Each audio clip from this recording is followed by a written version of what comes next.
Mankind must work continually at the production of individual great men. That and nothing else is its task. With that bold declaration, Friedrich Nietzsche sets the stage for his philosophy of great individuals. He believed that mankind ought to seek out and create the favorable conditions so that those great redemptive men can come into existence. These great men, extraordinary artists, leaders, and philosophers, are the ultimate achievements of a culture. Everything else, the wars and revolutions, the rise and fall of peoples, are just nature's way of getting to these few towering figures. But within this vision, Nietzsche distinguishes between two types of great men. On one hand, we have men of action, conquerors, rulers, those who impose their will through strength and force.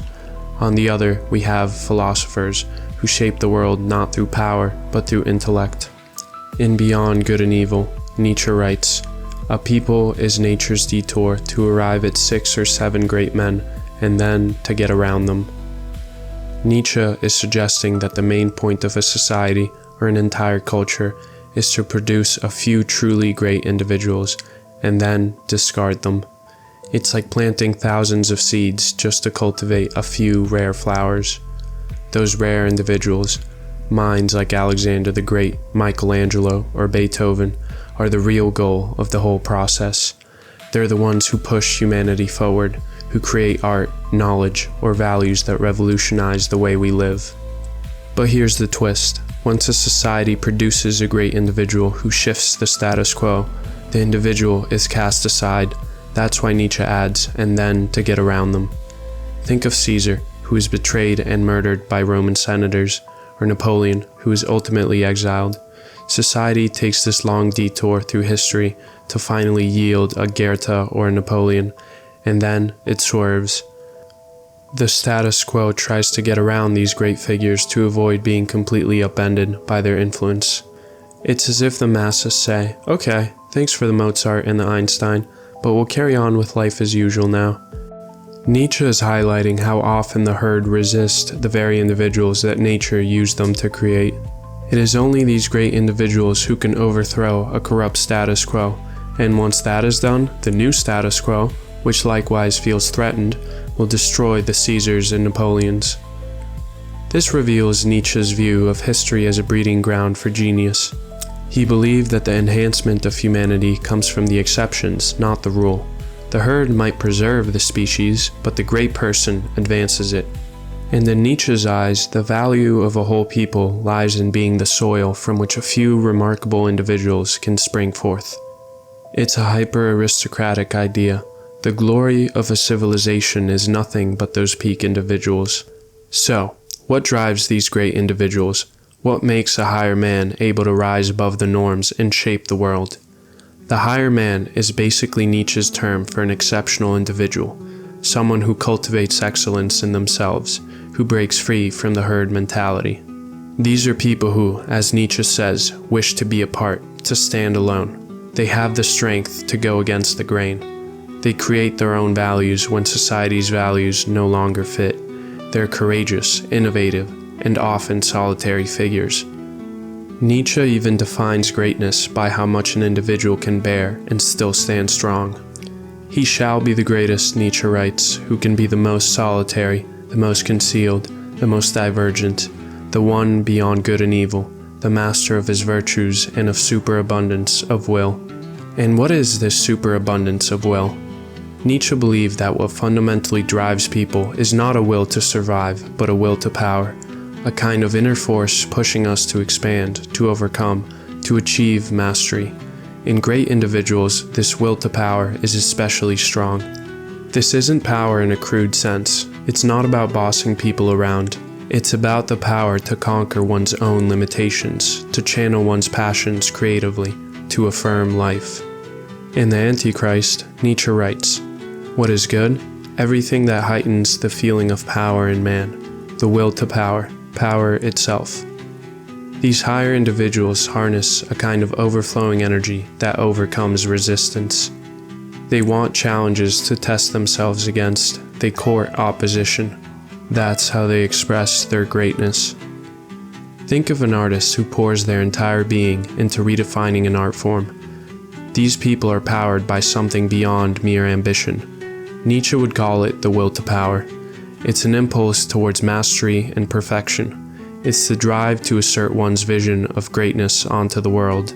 The higher man, through his will to power, remakes the cultural landscape. He becomes a creator of art, of ideas, of values. Nietzsche believed that all new truths and all advancements come from this type of person, and not from the herd. Now, if you're thinking these great men sound like troublemakers, you're absolutely right. Nietzsche had great respect for troublemakers. He often pointed to philosophers in particular as the ultimate rabble-rousers of the intellect. He said the philosopher's mission is to be the bad conscience of their age. In other words, great thinkers are like the nagging voice making their era feel guilty for its complacency. The philosopher always stands in opposition to the ideal of today. The philosopher asks tough questions, exposes the hypocrisies of the day, and makes everyone a bit uncomfortable. It's like that friend who isn't afraid to call you out. That's the philosopher to society. Nietzsche writes that all great thinkers of the past, those extraordinary promoters of man, were disagreeable fools and dangerous question marks to their contemporaries. Picture Socrates in ancient Athens, who pestered people with so many questions they got fed up and handed him a cup of poison. Socrates was not a man of action. He did not conquer armies or rule nations. He submitted his foes not by force, but through intellectual dominance. Or think of Galileo, telling the 17th century church that, actually, the earth isn't the center of the universe. Or Giordano Bruno, who was burnt at the stake for proposing that the universe is infinite and that stars are distant suns with their own planets. These thinkers were the bad conscience of their time, the living proof that something in the present value system was off, and boy did their societies try to get around them. Of course, being the bad conscience isn't a great way to win popularity contests. Great thinkers are often unappreciated or even hated in their own time. Nietzsche knew this all too well. He was pretty much ignored during his life. But in Nietzsche's book, great individuals always ruffle feathers. After all, today's heretic might be tomorrow's prophet. If philosophers, for all their brilliance, are lacking in the realm of action, then what does that say about Nietzsche himself? After all, he was not a conqueror or a king. He spent his days in solitude, writing books that few people read during his lifetime. He saw himself as a philosopher of the future, but could he be criticized for embodying the very weakness he identified in intellectuals? Was Nietzsche himself just another man of ideas, unable to impose his will beyond the page? Nietzsche might have admitted this. He often wrote that he was preparing the way for great thinkers to come. He did not claim to be a man of action, only a philosopher who saw further than others. Here, Nietzsche makes an important distinction. Philosophers do not impose their will in the same way that a king or a general does. They lack the raw strength to conquer, so their will to power must manifest through ideas. They express mastery not in the world of action, but in the world of thought. The philosopher's duty, as Nietzsche saw it, is to challenge popular ideas. He says philosophers apply the vivisector's knife to the very virtues of their age to reveal what's rotten underneath. They show how the praised values of their society might be cowardice in disguise, or how the morality of the day has grown stale and outlived its purpose. They're basically the whistleblowers of the current value system. And they do all this not just to be contrarian, but, as Nietzsche puts it, for the sake of a new greatness of man. They torment our conscience to push us toward higher ideals, toward progress. Nietzsche's focus on great individuals flips the usual script of history. Instead of history being a story of nations or social movements, he sees it as a story of brilliant flashes of light in the darkness, the few souls strong enough to shine on their own. These great individuals are the ones who advance and justify the human project. They're the ones who create meaning, beauty, and greatness in life. Without them, Nietzsche implies, the rest of us would be going in circles. It does make you wonder, who are the great individuals of our era?